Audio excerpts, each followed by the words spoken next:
Ang mga lalaki, nakakapagod din makarinig lagi ng words na pare-pareho na lang lahat ng mga lalaki. Kasi may mga kilala pa rin naman ako na seryoso at totoong magmahal. Marami yan. Ang mga lalaki, tahimik lang sila. Lagi silang walang kibo. Maski anong daldal mo, minsan wala talaga silang reaksyon. Normal lang yon, huwag kang magreklamo. Halos lahat naman ata ng lalaki ganun. Mga lalaki minsan insensitive pero hindi ibig sabihin wala silang pake. Minsan kaya sila ganun para hindi na lang din sila masaktan. Yung mga lalaki na yan kahit walang kibo, nasasaktan din naman sila. Hindi natin alam na kahit todong ngiti sila, kahit nasasaktan, wala silang magawa, lunok na lang lahat ng sakit.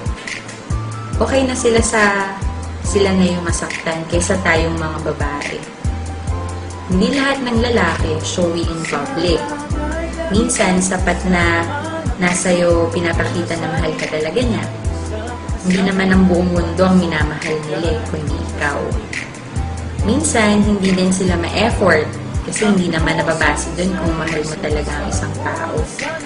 Yung effort na sinasabi ko, yung mga gifts at surprises, ha? Hindi yung effort na pasayahin ka, alagaan ka at pahalagahan ka.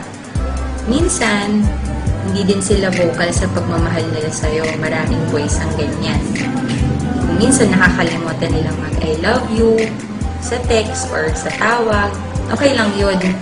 Ang importante naman yung ginagawa nila na yung mga bagay kasi sinasabi nila sa'yo. Yung mga lalaking yan, nasasaktan din sila. Sa lahat ng aspeto ng buhay nila. Sa pamilya, kaibigan, sa love life. Kaya huwag kang masyadong etsyosera. Kung minsan gusto niya mag-isa, hayaan mo lang. Pag ayaw ka niya kausapin muna, kung may problema sila, huwag ka naman magre-reklamo agad.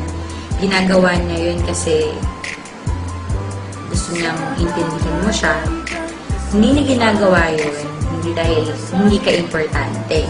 Pero ginagawa niya yun kasi sobrang mahal ka niya at ayaw ka niyang madamay at mahirapan sa pinagdadaanan niyang paghihirap.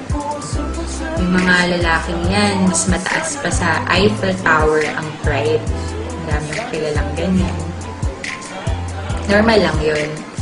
Huwag kang masyadong mag-e-emote na hindi ka na sinusuyo.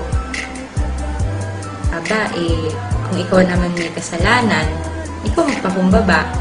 Kasi kahit gaano pa kataas yung pride nila, kung alam nilang sila yung mali, sila naman yung nagpapakumbaba. Hindi lahat ng lalaki manloloko. Taga mo yan sa bato. Hindi dahil nagmahal ka at nabigo ka, uhusgahan mo na silang lahat. Kaya nga iba-iba tayo ng mukha. Iba-iba din naman na ugali at saka ng pananaw sa buhay. Minsan, kaya ka naluloko kasi ibig sabihin, hindi talaga kayo yung para sa isa't isa. Minsan, pinapadanas din sa'yo ng Diyos kung paano masaktan para alam mo kung paano magmahal palalo. Tandaan mo na hindi lahat ng lalaki ay pare-pareho.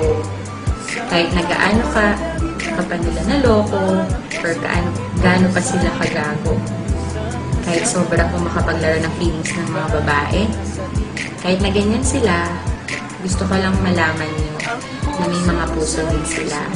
At gusto lang nila ng isang tao na ihintindi sa kanila at magsistay sa tabi nila kahit na gaano pa sila kagago. Yan ang mga lalaki. Sana ay lagi kang kasama ng puso kong ito na sa'yo'y nag-uusa. Na sana nga ay pansinin kahit nasa tingin ang pag-ibig na nagpahalaga. Ang puso ko sa'yo'y sumasamo na sana ay tingin at sinasabi ng puso na sana sa gabi